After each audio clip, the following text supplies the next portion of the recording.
भगवान ने अत्यंत कृपा पूर्वक हमें मानव शरीर प्रदान किया है और मानव शरीर भी धर्म प्राण भारतवर्ष की धरती पर प्रदान किया है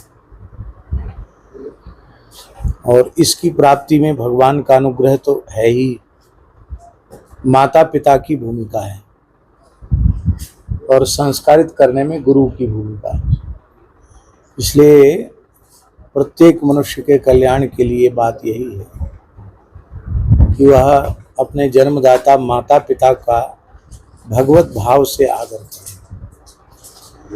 हम लोगों का जो पंचम वेद है वह महाभारत माना जाता है।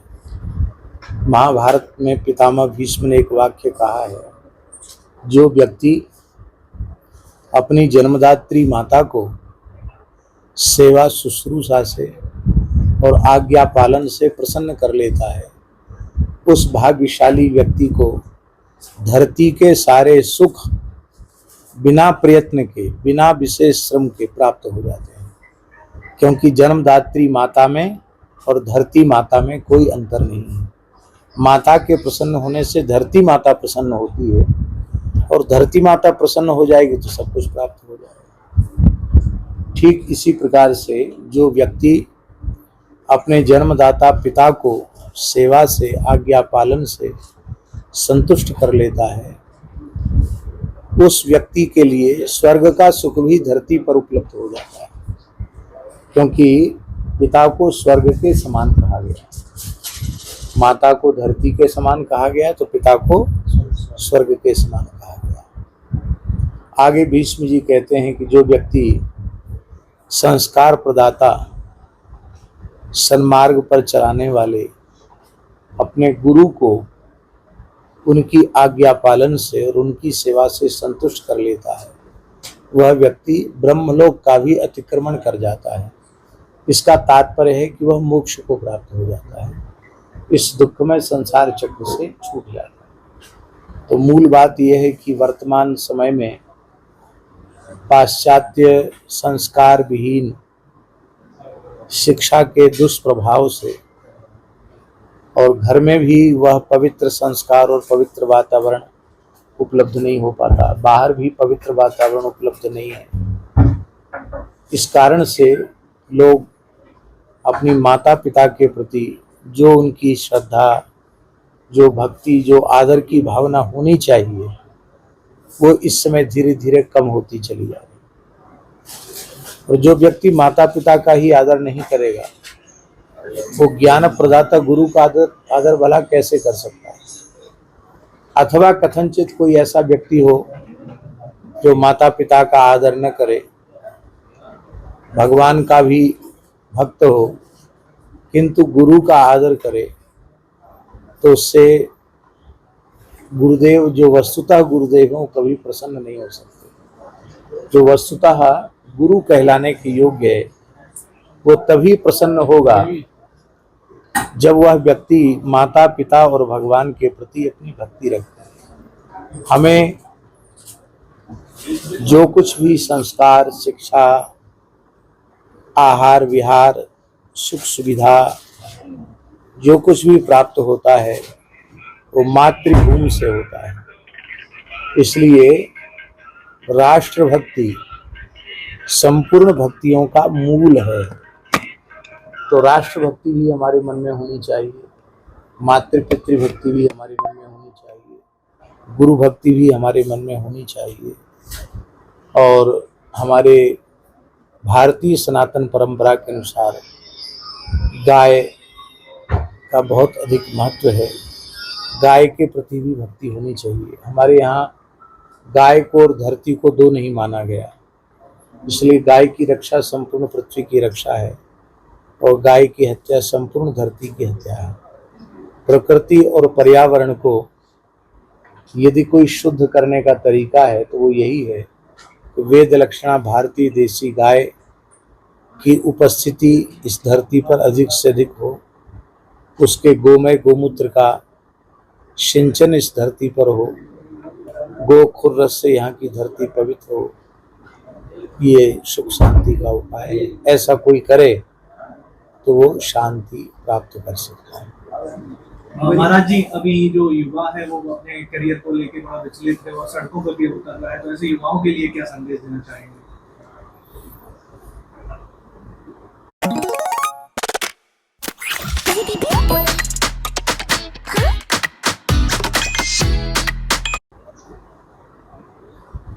यद्यपि ये बड़े दुर्भाग्य की बात है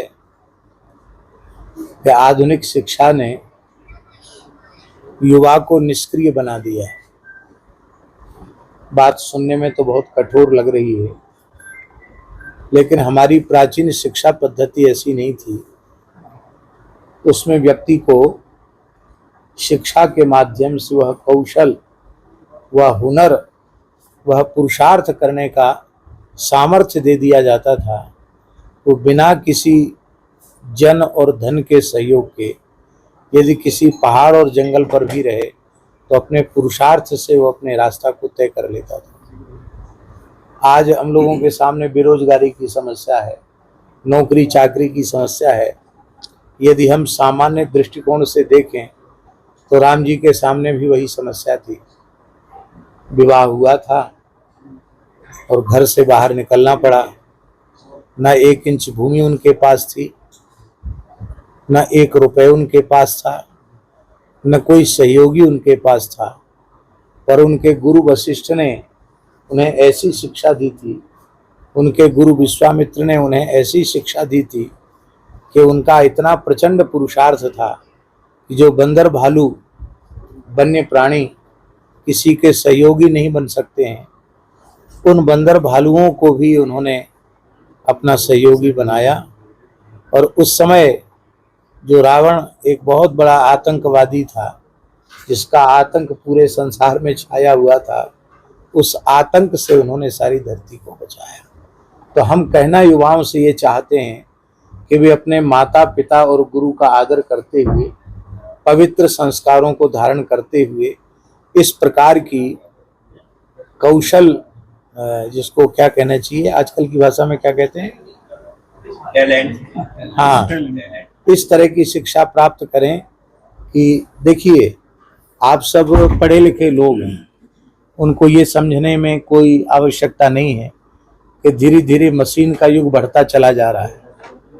जहाँ हजारों लोग काम करते थे वो काम अब मशीन कर रही है, तो हजारों लोगों का काम छिन गया।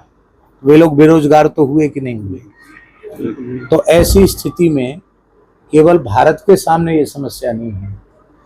जो आज पूर्ण विकसित राष्ट्र माने जाते हैं, जो दुनिया के 1 नंबर 2 नंबर पर हैं, ऐसे राष्ट्र भी इस समय आर्थिक संकट से जूझ रहे हैं और नौकरियां नहीं दे पा रहे हैं। कोई सरकार कैसे देगी नौकरी, ये बताओ। इसलिए इस संबंध में विचार करना चाहिए कि हम स्वयं पुरुषार्थ करके और अपने श्रम से कैसे हम अपने परिवार का पोषण कर सकते हैं और राष्ट्र को और समाज को उन्नति के पथ पर अग्रसर कर सकते हैं। ये विचार इस समय युवाओं को करना चाहिए। बाबा जी, चंदा चोरी का मामला आया और भी मंदिरों में चंदा चोरी के अब लगातार मामले आ रहे हैं, तो संत समाज इस बारे में क्या सोचता है और मंदिरों का संचालन किस प्रकार करना चाहिए? देखिए, यद्यपि जो विषय आपने हमारे सामने रखा है उस पर चर्चा की आवश्यकता इसलिए नहीं है क्योंकि जांच दल उसकी जांच कर रहा है और शासन में जो लोग बैठे हैं उनकी नीयत पर संदेह व्यक्त नहीं किया जा सकता। योगी आदित्यनाथ कड़े फैसला लेने के लिए मशहूर हैं, बहुत प्रसिद्ध हैं। तो वे चाहे जितना कोई बड़ा व्यक्ति हो, यदि ये सनातन हिंदू समाज की भावना को जिसके द्वारा ठेस पहुंची है, वो कठोर से कठोर दंड उसको मिलने वाला है। और हम तो ये समझते हैं कि जो प्रतिकूल घटनाएं भी घटती हैं वो हमारे सुधार के लिए ही घटती है। क्योंकि देखिए, मनुष्य तो वही है, हम ही आप सब जगह हैं और बड़े बड़े लोगों की नीयत धन देख करके बिगड़ जाती है। तो कहे जो भी मनुष्य की नीयत बिगड़ जाए तो इसमें कोई आश्चर्य नहीं है। लेकिन हम लोगों को सावधान होकर के इस प्रकार के जो विषय हैं उनमें इतनी सावधानी रखनी चाहिए कि हिंदू समाज को, आस्तिक समाज को ठेस न पहुंचे। दूसरी बात हम ये कहना चाहते हैं कि ये संकट ही तब आया जब उसका सर्वोत्तम विनियोग नहीं किया गया। यदि यह निश्चित कर लिया जाता कि हिंदू जनमानस की जो आस्था है जिस रूप में व्यक्त हो रही है, मंदिर के मेंटेन के खर्च को बचा करके, पुजारी या जो भी वहाँ की व्यवस्था है उसको बचा करके सारा धन हम अनाश्रित गोवंश की सेवा में खर्च करेंगे, तो हम समझते लाखों करोड़ों गोवंश का पोषण होता, प्रकृति पर्यावरण शुद्ध होता। हम शिक्षा के लिए इसका उपयोग करेंगे, पर्यावरण की शुद्धि के लिए उपयोग करेंगे, गोवंश संरक्षण के लिए उपयोग करेंगे, तो हमारा ऐसा मानना है कि चढ़ावा भी अधिक आता। बस जनता के मन में ये बात हो कि हमारा धन बहुत अच्छी दिशा में लग रहा है। जी जी जी बिल्कुल। हम कहते आने दो ना, कितना धन आता है, सबको फ्री भोजन, उत्तम से उत्तम सात्विक प्रसाद, भगवत प्रसाद, गव्य पदार्थों वाला सुंदर प्रसाद की व्यवस्था वहां हो, निवास की व्यवस्था हो। बड़े बड़े महंगे होटल खुल रहे हैं, उन होटलों में बड़े अमीर लोग तो बहुत पैसा दे करके रह सकते हैं, जो बेचारे गरीब हैं, जिनको आने जाने का, ट्रेन का भाड़ा और बस का किराया जुटाना मुश्किल पड़ रहा है, ऐसे लोग वहां जाकर उनके लिए क्या आश्रय स्थल है। ऐसे लोगों के लिए आवास बने, ऐसे लोगों के उचित भोजन की व्यवस्था हो, इसमें मंदिरों के धन का व्यय होना चाहिए। महाराज जी, सार्वजनिक स्थानों पर, पिकनिक जो स्थान है उन पर आप भगवान की मूर्ति स्थापित कर देते हैं शो पीस की तरह, वो कितना उचित है? देखिए, हम लोग मूर्ति स्थापना उसी को मानते हैं जो शास्त्रीय पद्धति से मूर्ति का निर्माण किया गया हो, मंदिर का निर्माण किया गया हो, मंदिर में वैदिक मंत्रों से प्राण प्रतिष्ठा की गई हो, उसको हम लोग मूर्ति मानते हैं। बाकी तो हमारे आस्था के प्रतीक चिन्ह हैं। प्रतीक चिन्ह के रूप में यदि कोई रामकृष्ण की मूर्ति स्थापित करता है और गाय की प्रतिमा स्थापित करता है या और किसी देवी देवता की अपनी आस्था के प्रतीक के रूप में स्थापित करता है, तो वो ठीक है, वो प्रतीक आदर का प्रतीक है, चिन्ह है, हमें उसका आदर करना चाहिए। लेकिन मूर्ति वाला प्रश्न उसके साथ संगत नहीं है, वो मूर्ति नहीं है, वो प्रतीक चिन्ह है। और ये प्रतीक चिन्ह भी आवश्यक हैं, क्योंकि उन पिकनिकों सब लोग इस प्रकार की विचारधारा के नहीं होते कि हम जाके मंदिर में जाके दर्शन करेंगे।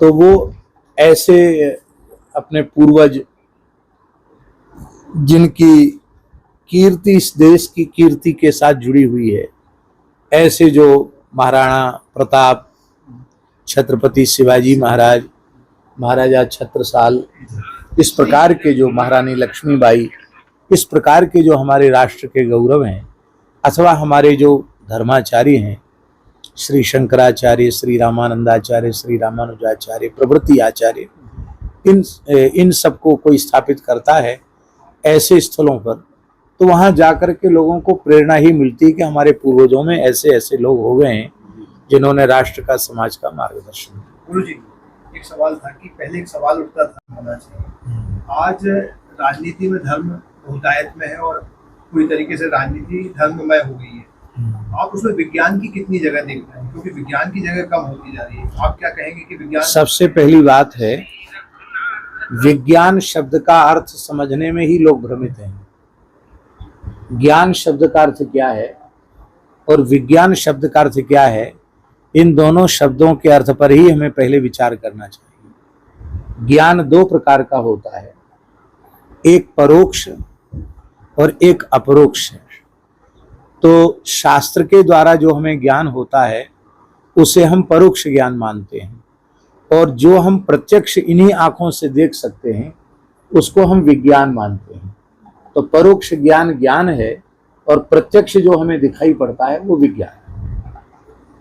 तो मूल बात यह है कि जो आपने कहा कि धर्म और राजनीति, सच्ची बात तो यह है कि यदि राजनीति धर्म से प्रेरित न हो और धर्म से युक्त न हो तो राजनीति हो ही नहीं सकती है। क्योंकि मनुष्य और पशु में भेद क्या है? धर्मो ही तेषाम अधिको विशेषः धर्मेण हीनः पशुभिः समानः। व्यक्ति में धर्म नहीं है, संस्कार नहीं है तो मनुष्यता ही नहीं है। तो धर्म तो हमारा मूल आधार है। धर्म विहीन राजनीति रावण की राजनीति बन जाएगी, धर्म विहीन राजनीति कंस की राजनीति बन जाएगी। वो राम राज्य की स्थापना उससे संभव नहीं होगी। हाँ, अब ये बात अलग है कि धर्म के नाम पर कोई व्यक्ति केवल अपने स्वार्थ की सिद्धि में लगा हुआ है, तो यह एक प्रकार से धर्म के साथ छल है। ये किसी को भी नहीं करना चाहिए, चाहे कोई व्यक्ति क्यों न हो।